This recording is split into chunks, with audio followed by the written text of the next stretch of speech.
Hello नमस्कार students, Radhe Radhe, सत श्री अकाल, अस्सलाम वालेकुम। स्वागत है आप सभी का ऑफिसर्स मैथ्स में। मैं रितेश रोशन। उम्मीद करते हैं आप सभी लोग स्वस्थ होंगे, मस्त होंगे। जैसा कि आप सभी मित्रों को पता है कि अभी हम लोग 3D ज्योमेट्री जस्ट कंप्लीट किए हैं और आज शुरू करने वाले हैं एक नया चैप्टर जिसका नाम है प्रोबेबिलिटी। एक नया चैप्टर जिसका नाम है प्रोबेबिलिटी।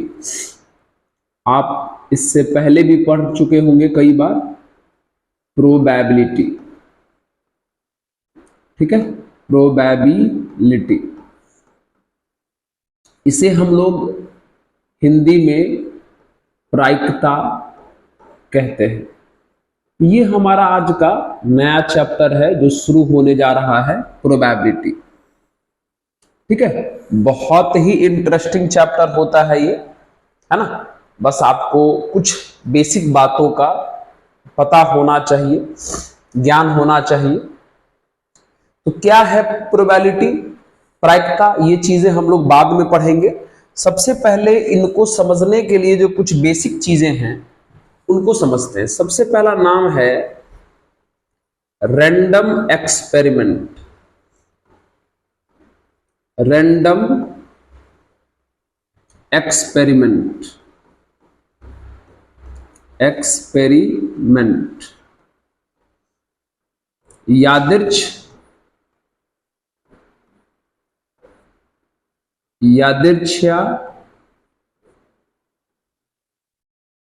प्रयोग या अनुप्रयोग। ये रैंडम एक्सपेरिमेंट यानी यादृच्छिक प्रयोग। ये क्या है? रैंडम एक्सपेरिमेंट का मतलब होता है, समझिएगा, यह एक ऐसा एक्सपेरिमेंट है, एक ऐसा काम है जो हम करते हैं तो उस काम का रिजल्ट क्या होने वाला है, उस काम का परिणाम क्या होगा, वो हमको पता रहता है लेकिन ठीक ठीक पता नहीं रहता है। मतलब आप एक्सपेरिमेंट का परिणाम की भविष्यवाणी नहीं कर सकते। कोई भी एक्सपेरिमेंट है, उसका जो भी रिजल्ट आने वाला है आप उसका प्रिडिक्शन नहीं कर सकते, भविष्यवाणी नहीं कर सकते। कहने का मतलब ये समझिए, जैसे मान लीजिए, ऐसे समझिए, जैसे आप मान लीजिए कॉइन उछालते हैं, तो कॉइन उछालने पर आपको पता है आएगा तो हेड या टेल, लेकिन दोनों में से कौन आएगा ये आप ठीक ठीक बता सकते हैं क्या? No sir. इसका मतलब कॉइन उछालना एक रैंडम एक्सपेरिमेंट है, यादृच्छिक प्रयोग है। जैसे डैश, जिसको हम लोग हिंदी में पासा बोलते हैं, डैश, अगर आप उसको उछालते हैं तो आपको पता है कि डैश उछालने पर 1 आ सकता है, 2 आ सकता है, 3, 4, 5, 6, इसी में से कुछ ना कुछ आ सकता है। लेकिन ठीक ठीक बता दीजिएगा क्या कि पासा उछालने पर क्या आएगा? No sir. मतलब एक्सपेरिमेंट ऐसा हो जिसके परिणाम का ठीक ठीक घोषणा नहीं कर सकते हैं, जिसके रिजल्ट के बारे में एग्जैक्ट हम जानकारी नहीं दे सकते हैं, उस प्रकार के एक्सपेरिमेंट को कहते हैं रैंडम एक्सपेरिमेंट। क्या कहते हैं? रैंडम एक्सपेरिमेंट, यादृच्छिक प्रयोग। समझ में आया हमारी बात क्या? जैसे एक और एग्जांपल समझ लीजिए। मान लीजिए आपके पास एक ताश का गड्डी है ना, प्लेइंग कार्ड है, उसमें 52 पत्ता है, अच्छे तरीके से फेंटा हुआ है। मान लीजिए आपको पता है कि उस 52 कार्ड में क्या क्या है, आपको पता है, लेकिन मान लीजिए अच्छे से फेंट कर एक कार्ड निकालिएगा तो क्या बता पाइएगा कि वो कार्ड कौन सा होगा? होगा तो उसी 52 में से कोई ना कोई एक, लेकिन कौन होगा वो एक पत्ता आप बता पाइएगा क्या? नहीं। तो इसी प्रकार के एक्सपेरिमेंट को कहा जाता है रैंडम एक्सपेरिमेंट। मतलब ऐसा एक्सपेरिमेंट जिसके रिजल्ट की भविष्यवाणी हम पहले नहीं कर सकते हैं, जिसके परिणाम की भविष्यवाणी हम पहले नहीं कर सकते हैं, उस प्रकार के एक्सपेरिमेंट को कहते हैं रैंडम एक्सपेरिमेंट, यादृच्छिक प्रयोग। समझ गए? यानी अगर इसको लिखेंगे सिंपल भाषा में लिखेंगे, ऐसा एक्सपेरिमेंट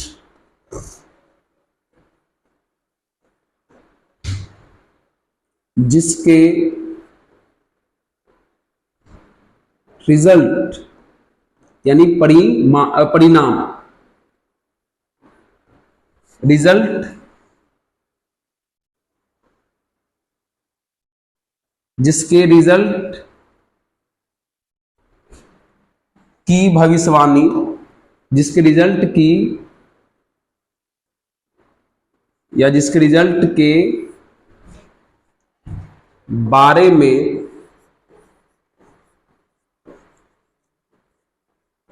ठीक ठीक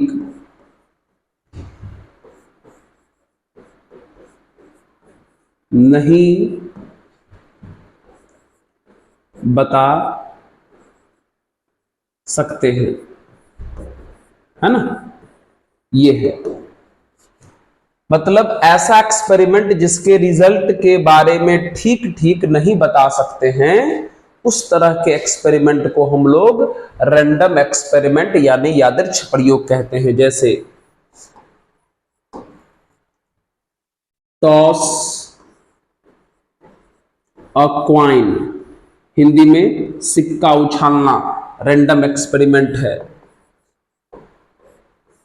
टॉस और डाइस, पासा उछालना, ठीक है, रैंडम एक्सपेरिमेंट है। चूज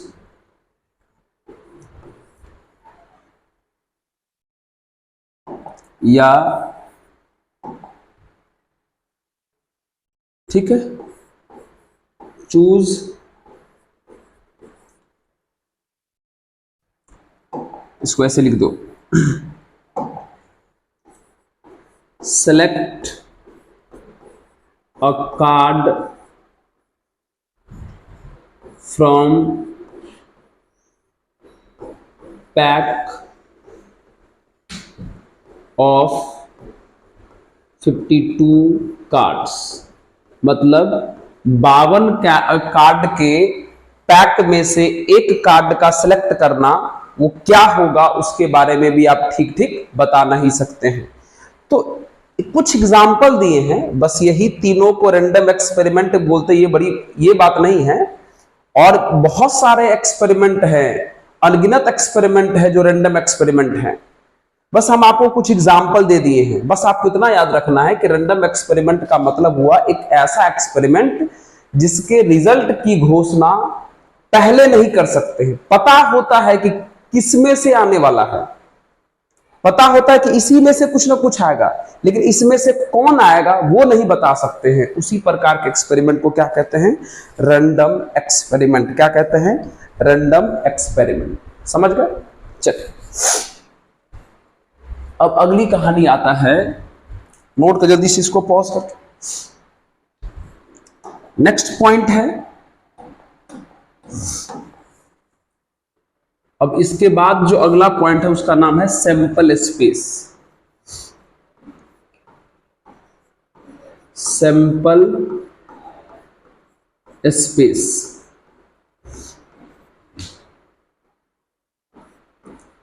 प्रतिदर्श समष्टि।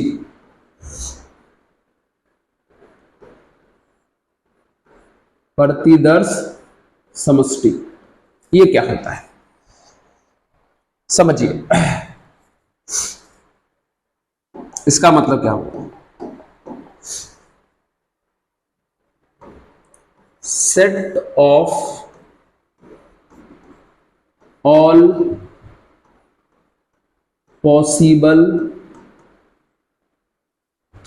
outcomes,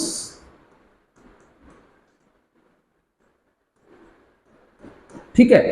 मतलब इसका क्या मतलब हुआ कि रैंडम एक्सपेरिमेंट करने पर जो जो आ सकता है रैंडम एक्सपेरिमेंट करने पर जो जो आ सकता है उन सभी को एक सेट में लिख दो, एक समुच्च में लिख दो, उसी को कहते हैं सैंपल स्पेस प्रतिदर्श समष्टि। रैंडम एक्सपेरिमेंट करने पर जो जो रिजल्ट आ सकता है उन सभी रिजल्ट को आप एक सेट बना के लिख दो, एक समुच्च बना के लिख दो, उसी को कहते हैं सैंपल स्पेस यानी प्रतिदर्श समष्टि। जैसे एग्जांपल के लिए टॉस अ क्वाइन, अगर आप एक सिक्का उछालोगे तो एक सिक्का उछालने पर सैंपल स्पेस को हम लोग एस से डिनोट करते हैं। क्या क्या आ सकता है? हेड आ सकता है और टेल आ सकता है। तो एक सिक्का उछालने का सैंपल स्पेस ये हुआ, प्रतिदर्श समष्टि वो हुआ। मान लीजिए अगर लिखा रहेगा टॉस 2 क्वाइन, अगर आप 2 क्वाइन उछालते हैं तब क्या क्या बनेगा प्रतिदर्श समष्टि? 2 क्वाइन उछालते हैं तो हो सकता है head head head tail tail tail tail head, ऐसा हो। अगर आप 3 क्वाइन उछालते हैं टॉस 3 क्वाइंस, ठीक है, तब क्या होगा? Sample space head head head हो सकता है, head head tail head tail tail tail tail tail tail tail head tail head head tail head tail और हेड टेल हेड, ये सब हो सकता है।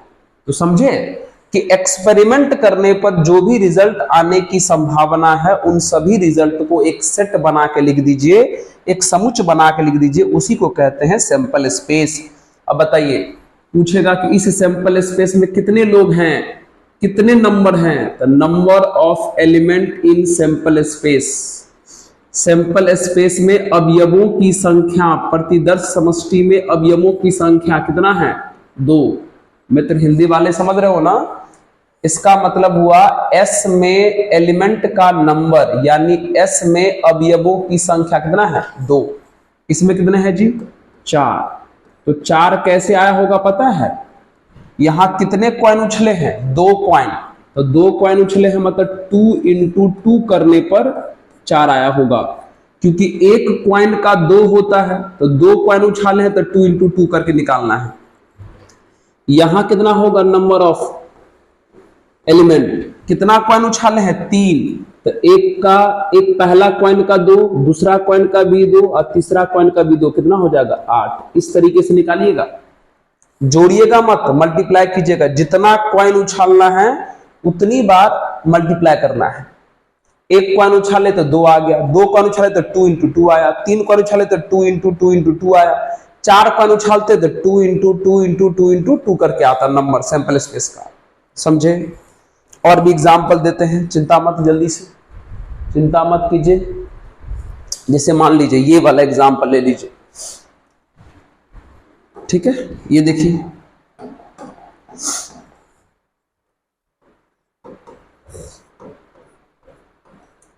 टॉस और डाइस, एक पासा उछालने पर, तो भैया एक पासा उछालने पर क्या क्या आ सकता है? 1 2 3 4 5 6, ये आ सकता है, ठीक है? टॉस 2 डैश, अगर हम 2 डैश उछालते हैं तो क्या क्या आ सकता है? अगर हम 2 डैश उछालेंगे तो क्या क्या आ सकता है? ठीक है, देखिएगा। पहला डैश पर 1, तो 1 1 1 2 1 3 1 4 1 5 1 6 ये हो सकता है। इसी प्रकार 2 1 2 2 2 3 2 4 2 5 2 6 हो सकता है।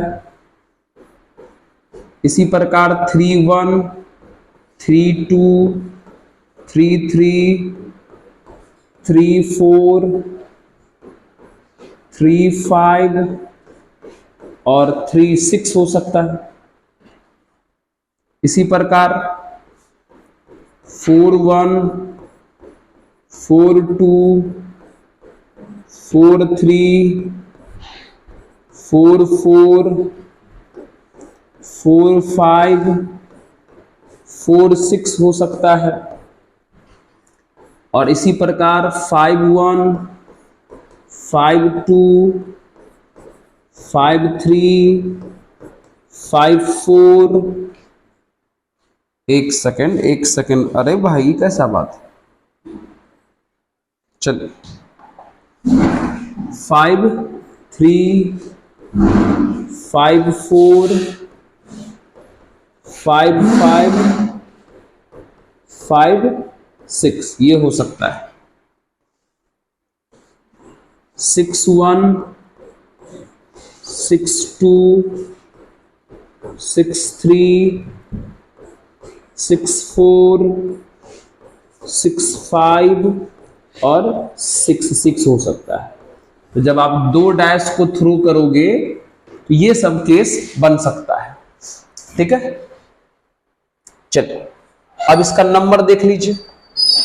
यहां पे कितने नंबर है, यहां कितने नंबर है 6, इसमें कितने नंबर हैं, तो कितने पासा उछले हैं 2 पासा, तो 6 × 6 यानी कितना हो जाएगा 36। समझ गए सैंपल स्पेस क्या होता है, प्रतिदर्श समष्टि क्या होता है, क्लियर हुआ। चलिए ओके है ना। नंबर निकालने में गलती मत कीजिएगा, जितनी बार उछालिएगा उतनी बार मल्टीप्लाई भी करना है। ठीक है, चलिए इसमें कोई नंबर रिपीट नहीं हुआ है। ठीक है, चलिए ये था सैंपल स्पेस की बात है। अब हम लोग बात करेंगे इवेंट। नेक्स्ट पॉइंट हमारा इवेंट होता है, जिसको हम लोग बोलते हैं घटना। ठीक है, क्या है ये देखिए, subset of sample space. Sample space के सबसेट को घटना कहा जाता है, इवेंट कहा जाता है। हिंदी में प्रतिदर्श समष्टि के उपसमुच्चय को, प्रतिदर्श समष्टि के उपसमुच्चय को घटना कहा जाता है। सैंपल स्पेस के सबसेट को ही घटना यानी इवेंट कहा जाता है। आइए इसको पहले आप एग्जांपल से समझिए।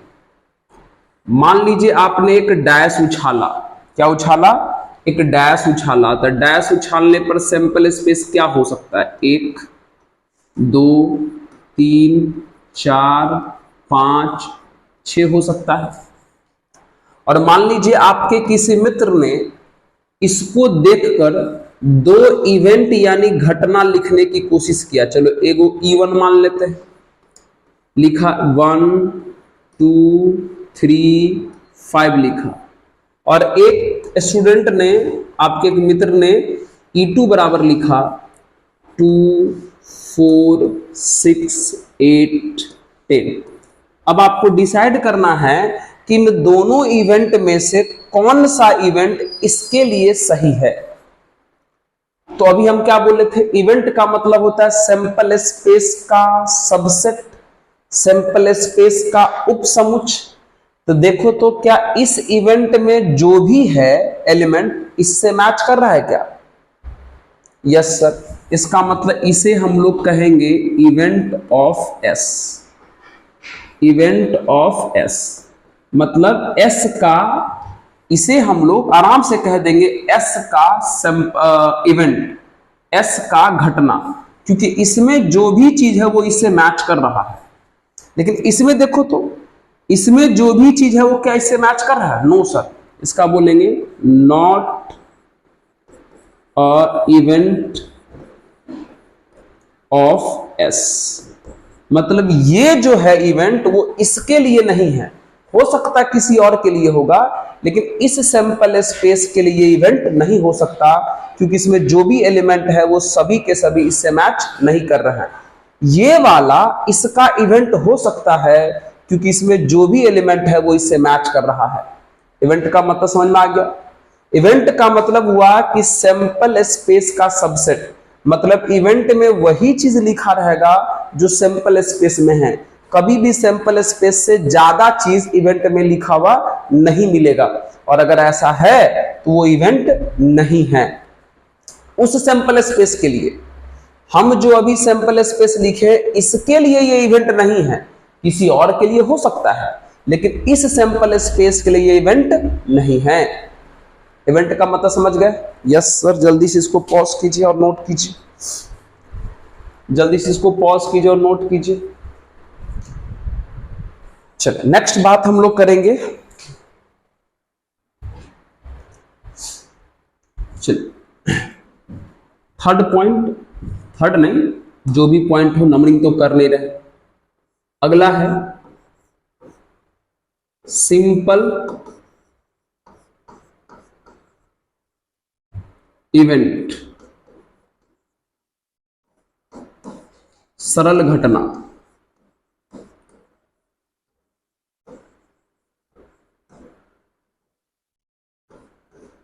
ठीक है, event having only one element. ठीक है, ऐसा इवेंट जिसमें सिर्फ एक एलिमेंट हो, ऐसी घटना जिसमें सिर्फ एक अवयव हो।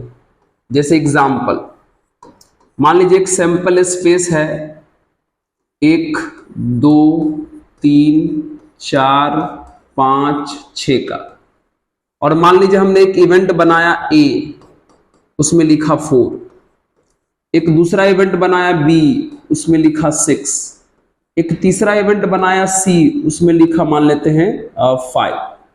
अब आप ठीक से देखिए, इन सभी इवेंट में कितने एलिमेंट है? एक, इसमें भी एक एलिमेंट है, इसमें भी एक एलिमेंट है, इसमें भी एक एलिमेंट है। तो इन सभी इवेंट को सिंपल इवेंट यानी सरल घटना कहा जाएगा। सिंपल इवेंट यानी सरल घटना कहा जाएगा। चलिए नेक्स्ट की अगर बात करें, अगला होता है मिक्स्ड और कंपाउंड इवेंट।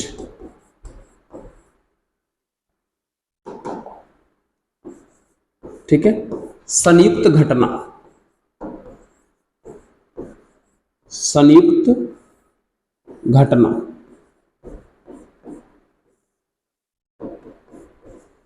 ठीक है, event having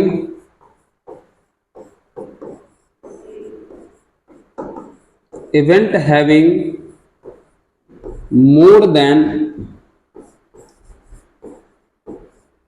one element।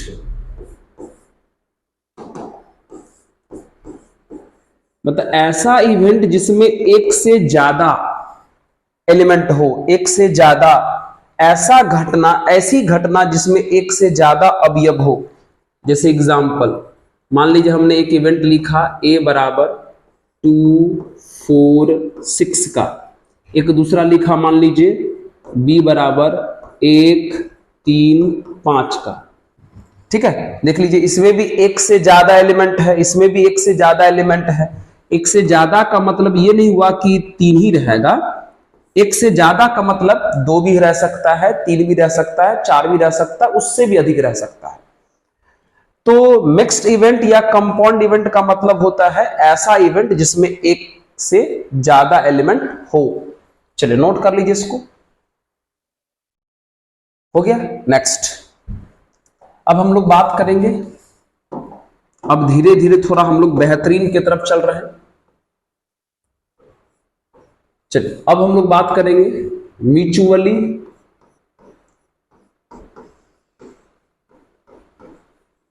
Exclusive, mutually exclusive event, ठीक है। परस्पर अपवर्जी घटना, परस्पर अपवर्जी घटना, परस्पर अपवर्जी घटना, ये क्या है? म्यूचुअली एक्सक्लूसिव इवेंट, परस्पर अपवर्जी घटना, ये क्या है समझिएगा। आइए हम इसको दो एग्जाम्पल के थ्रू समझाते हैं आपको। मान लीजिए किसी भी सैंपल स्पेस का हमने दो इवेंट लिखा। एक हमने लिखा 1 3 5 7 9, और मान लीजिए एक हमने लिखा 2 4 6 8 10, ठीक है। और हमने आपको कहा कि इन दोनों इवेंट का इंटरसेक्शन कराओ। इसे इंटरसेक्शन कहते हैं, हिंदी में सर्वनिष्ठ कहते हैं। इसे इंग्लिश में इंटरसेक्शन, हिंदी में सर्वनिष्ठ कहते हैं। हमने कहा कि इन दोनों का इंटरसेक्शन कराओ। इंटरसेक्शन मतलब इसमें और इसमें कॉमन एलिमेंट, समान अवयव ढूंढो। तो कहोगे सर इसमें और इसमें मैच करने वाला तो कुछ है ही नहीं। तो जब कुछ है ही नहीं तो इसका मतलब ए इंटरसेक्शन बी का वैल्यू हो जाएगा 5। 5 मतलब खाली, यानी रिक्त हो जाएगा, कुछ नहीं आएगा। मतलब इन दोनों में कुछ भी मैच नहीं कर रहा है, 5 का वही मतलब हुआ, ठीक है। ओके सर, एक एग्जांपल और लेते हैं। चलिए मान लीजिए हमने एक इवेंट लिया P बराबर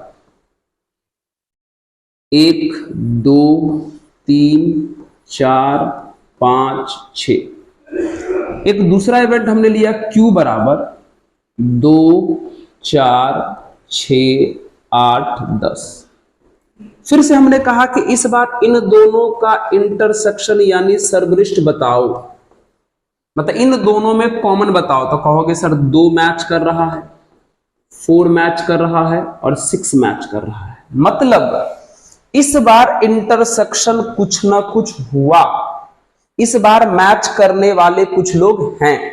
तो सुनो मित्र जो बोल रहे हैं, जब कोई जरूरी नहीं है कि 2 ही इवेंट होगा, 2 ही घटना होगा, 2 से अधिक भी रह सकता है। जब 2 या 2 से अधिक इवेंट का इंटरसेक्शन यानी सर्वनिष्ठ 5 हो जाए, मतलब कहने का यह हुआ कि ऐसा इवेंट जिसके आपस में कोई भी एलिमेंट मैच ना करे, ऐसा एलिमेंट जिसके आपस में एक भी एलिमेंट मैच ना करे, उस प्रकार के इवेंट को म्यूचुअली एक्सक्लूसिव कहा जाता है।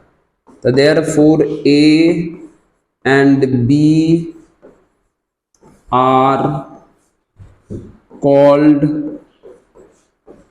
Mutually exclusive. कुछ मैच ना करे, कुछ भी मैच ना करे, उसको म्यूचुअली एक्सक्लूसिव यानी परस्पर अपवर्जी कहते हैं। लेकिन यहां मैच कर गया, नहीं, इसको नहीं बोलेंगे। Therefore P and Q not are not mutually exclusive. मतलब ये परस्पर अपवर्जी नहीं है, ठीक है, परस्पर अपवर्जी नहीं है। समझ रहे हैं? मतलब दो या दो से अधिक इवेंट में, घटना में कुछ भी अगर मैच ना करे तो उसी प्रकार के इवेंट यानी घटना को म्यूचुअली एक्सक्लूसिव यानी परस्पर अपवर्जी कहते हैं। लेकिन अगर कुछ ना कुछ मैच कर गया, कुछ ना कुछ अगर मैच कर गया, तब वो म्यूचुअली एक्सक्लूसिव यानी परस्पर अपवर्जी नहीं होगा। जी हां, जल्दी से नोट कर लीजिए। Yes sir. अब हम लोग बात करते हैं,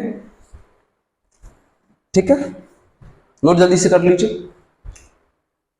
आइए, अब अगला जो हमारा पॉइंट है, सब बेसिक पॉइंट है, समझिएगा, ये सब ख्याल रखिएगा ना, तो आगे जब ये सब बातों को बोलेंगे तो आप समझ सकते हैं। नेक्स्ट है म्यूचुअली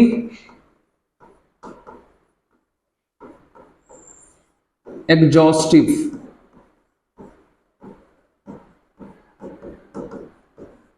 म्यूचुअली एग्जॉस्टिव इवेंट्स, संपूर्ण घटना, परस्पर संपूर्ण घटना, या संपूर्ण घटना भी बोल सकते हैं, सिंपल संपूर्ण घटना। अब इसका क्या मतलब हुआ समझिएगा, इसका क्या मतलब हुआ समझिएगा। जैसे मान लीजिए हमने एक सैंपल स्पेस लिखा, इस बार सैंपल स्पेस लिखना जरूरी है। मान लीजिए हमने एक सैंपल स्पेस यानी प्रतिदर्श समष्टि लिखा 3 4 5 6, और इसके ऊपर कुछ इवेंट लिखे हैं। ए बराबर मान लीजिए हमने लिखा 1 2 3, बी बराबर हमने लिखा 2 3 4, सी बराबर हमने लिखा 4 5 6, और हमने कहा कि इन सभी का यूनियन बताओ। यूनियन को हिंदी में सम्मिलन कहा जाता है। इन सभी का यूनियन बताओ। यूनियन हिंदी में सम्मिलन का मतलब होता है सबका लिखो, बस रिपीट मत होने दो। इसमें इन सबका लिखाएगा, बस रिपीट नहीं होगा। तो बताओ, अगर सबका लिखाएगा तब चलो पहले ए का लिखो, तो ए का लिखोगे तो 1 2 3, अब बी का लिखो तो बी का 2 हो गया है, 3 हो गया तो केवल 4 लिखाएगा। अब सी का लिखो, 4 हो ही चुका है तो केवल क्या होगा, 5 और 6 होगा। मतलब आपने इन सभी का यूनियन कराया तो आंसर ये आया, और ठीक से देखो ये आंसर अपने सैंपल स्पेस के बराबर हो गया। ठीक है, अगला एग्जांपल देखिए। अगला एग्जांपल, ठीक है, इसी सैंपल स्पेस के लिए मान लीजिए हमने एक इवेंट पी लिखा 1 3 5 का, एक दूसरा इवेंट क्यू लिखा 1 3 4 5 का। मान लीजिए एक और ले लेते, हटाइए, आर लिखा हमने 3 4 5 6 का।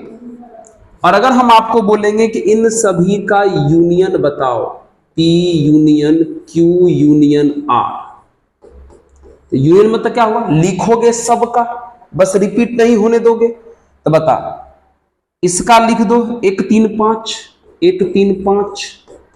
अब Q का लिखो तो Q का 3 हो चुका है, 5 हो गया, तो केवल 1 और 4, 1 और 4 में 1 भी हो गया है, तो केवल कौन लिखाएगा, 4 लिखाएगा।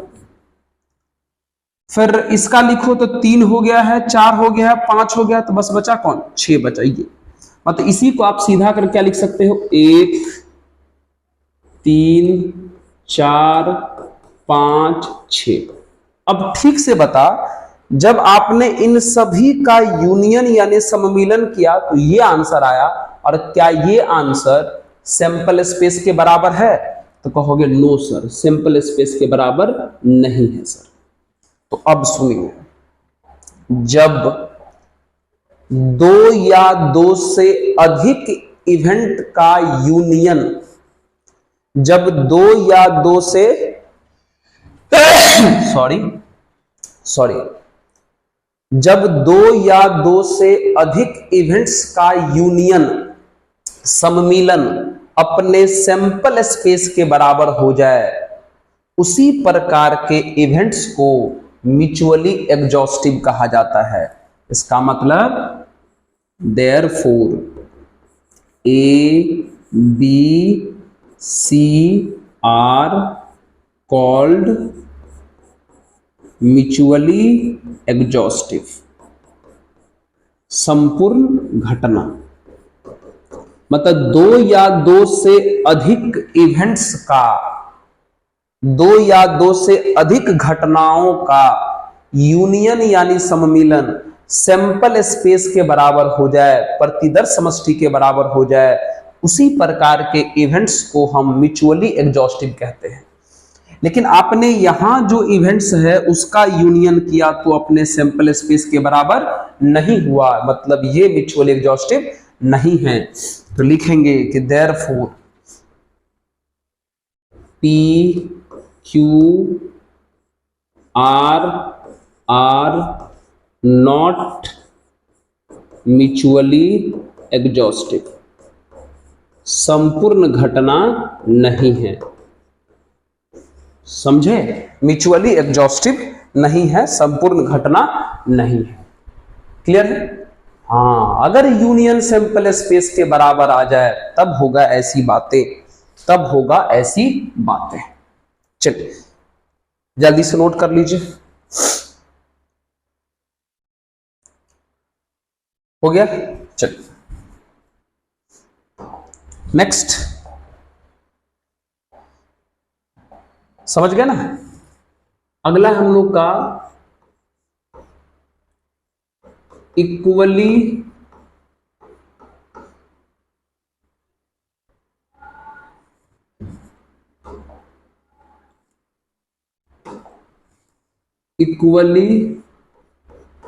Likely events. इसका क्या मतलब होता है? समप्रायिक घटना इसको बोलते हैं, समप्रायिक।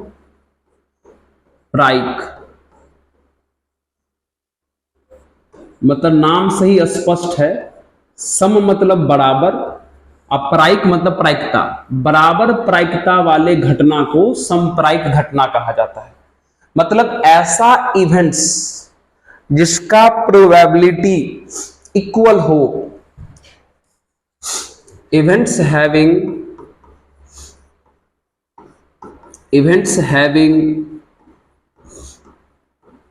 इक्वल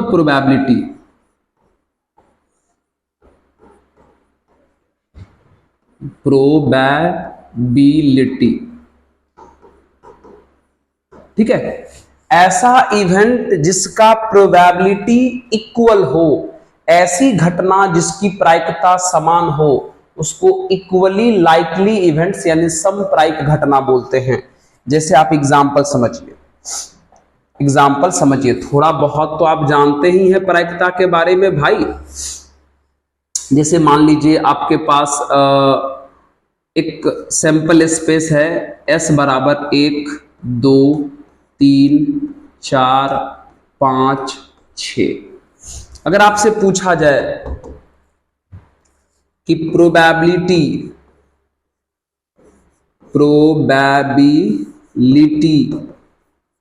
ऑफ 3 बताइए, मतलब 3 की प्रायिकता, हिंदी में इसको क्या बोलेंगे? 3 की प्रायिकता। तो आप लोग 9th में 10th में प्रायिकता का फॉर्मूला पढ़े होंगे। फॉर्मूला क्या होता है? किसकी प्रायिकता पूछा गया है? 3 का। तो 3 इसमें कितनी बार है? कहोगे सर 1 बार। अब बट्टा टोटल कितने लोग हैं? 6। अरे भैया हम फॉर्मूला बताएंगे प्रोबेबिलिटी का, बस आप जो जानते हैं उसके आधार पर हमने ये लिखा ताकि हम इसको समझा सके। तो हमें 3 की प्रायिकता चाहिए, इसमें 3 कितनी बार है? 1 बार। और टोटल कितना है? 6। तो 1/6 आया 3 की प्रायिकता। अगर हम आपको बोलेंगे कि भैया प्रोबेबिलिटी प्रोबेबिलिटी ऑफ 4 बताओ। तो बता इसमें 4 कितनी बार है, कहोगे 1 बार। अब कुल कितना है 6, इसका भी वही आया। हमने कहा कि प्रोबेबिलिटी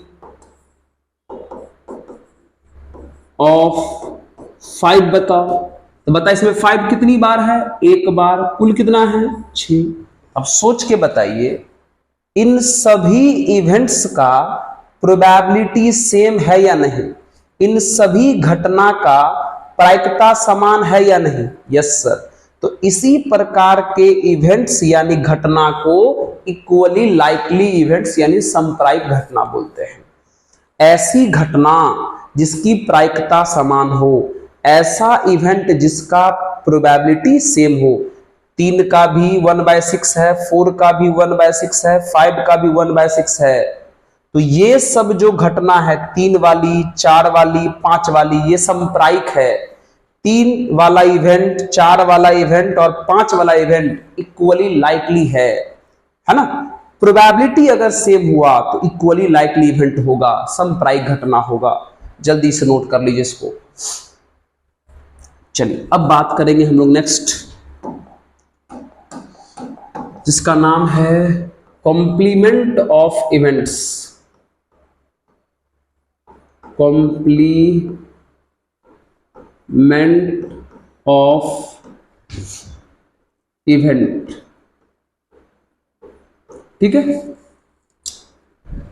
घटना का पूरक, इसको हिंदी में कहते हैं घटना का पूरक। घटना का पूरक, थोड़ा इसका सिंबल समझिए। अगर कहा जाए कि कॉम्प्लीमेंट ऑफ ए, तो भैया मतलब ए का पूरक लिखने का बहुत सारा तरीका है। आप ए डैश, आप ए बार, ए पर छोटा सा सी या नॉट ए, इन चारों को ठीक से देख लो। चाहे ये हो, चाहे ये हो, चाहे ये हो, चाहे ये हो, इन चारों में से अगर कोई भी है तो उसको कहते हैं कॉम्प्लीमेंट ऑफ ए का पूरक, है ना। तो कॉम्प्लीमेंट के लिए ये चारों में से कोई भी सिंबल आप यूज कर सकते हैं। नॉट ए का मतलब, ए पर सी का मतलब, ए पर बार का मतलब, ए पर डैश का मतलब कॉम्प्लीमेंट ही होता है। सवाल है कि सर कॉम्प्लीमेंट का ये तो सिंबल था, कॉम्प्लीमेंट का डेफिनेशन बताओ। सिंपल है, ध्यान देना यहां पर। अगर किसी ने आपसे पूछा, फॉर्मूला को ध्यान सुनो, अगर किसी ने कहा कि ए का कॉम्प्लीमेंट बताओ, इसका मतलब हुआ सैंपल स्पेस माइनस ए। सैंपल स्पेस में से ए को हटा दो, जो बचेगा वो ए का कॉम्प्लीमेंट होगा। कहा बी का कॉम्प्लीमेंट बताओ, मतलब सैंपल स्पेस माइनस बी। कहा सी का कॉम्प्लीमेंट बताओ, सैंपल स्पेस माइनस सी। जैसे एग्जाम्पल की अगर हम बात कर लें, अगर हम एग्जाम्पल की बात करें, मान लीजिए कि हमारे पास जो सैंपल स्पेस है वो 1 2 3 4 5 6 का है, और मान लीजिए हमारे पास इवेंट्स है a बराबर 1 2 3 4 का, और b बराबर है 1 3 5 6 का। और कहा जाए कि भैया a का कॉम्प्लीमेंट बताइए। एक कॉम्प्लीमेंट मतलब सैंपल स्पेस माइनस ए। तो सैंपल स्पेस यही है, इसमें से ए को हटा दीजिए, मतलब 1 2 3 4, 1 2 3 4 हटा दीजिए, क्या बचेगा 5 6। तो ये हुआ ए का कॉम्प्लीमेंट। कहा जाए कि बी का कॉम्प्लीमेंट यानी पूरक बताओ, तो सैंपल स्पेस में से बी को हटा दीजिए, सैंपल स्पेस में से बी को हटा दीजिए। तो बी में क्या है 1 3 5 6, तो 1 3 5 6 हटा दे तो क्या बचेगा 2 और 4 बचेगा। समझ में आया? तो किसी भी इवेंट के कॉम्प्लीमेंट का मतलब होता है उस इवेंट को सैंपल स्पेस में से हटा देना। और कॉम्प्लीमेंट यानी पूरक का ये चारों सिंबल होता है, ध्यान रखिएगा, इन चारों में से कोई भी वो यूज कर सकता है। ठीक है, अब सुनिए हमारी बात, ठीक है। तो अब क्या करते हैं, जितना भी छोटा छोटा डेफिनेशन टाइप था वो हमने आज आपको इस वीडियो में बता दिया। अब हम क्या करेंगे, लिखेंगे प्रोबेबिलिटी का फॉर्मूला, उस पर सवाल और बहुत सारी बातें, लेकिन आज नहीं करेंगे मित्र। तब तक आप इन सभी टर्म को अच्छे से ध्यान रखिएगा, रिवाइज कर लीजिएगा, है ना, ताकि अब इसी टर्म सब का यूज करके हम लोग आगे की चीजों को सीखेंगे। चलो, उम्मीद करते हैं आप सभी को ये सब सारी चीजें समझ में आया होगा, है ना। और अगर समझ में आ रहा है अच्छे से, हम आपके काम का चीजें इस ऑफिसर्स मैथ्स चैनल पर हो रहा है, तो जरूर इस चैनल को अपना सपोर्ट दिखाइए, अधिक से अधिक अपने मित्रों तक पहुंचाइए, ताकि इस चैनल के थोड़ा सा इस चैनल का ग्रोथ हो सके और हमारा भी मनोबल बढ़ जाए, है ना। चलिए, ओके, पढ़ते रहिए, मुस्कुराते रहिए और देखते रहिए ऑफिसर्स मैथ्स। धन्यवाद।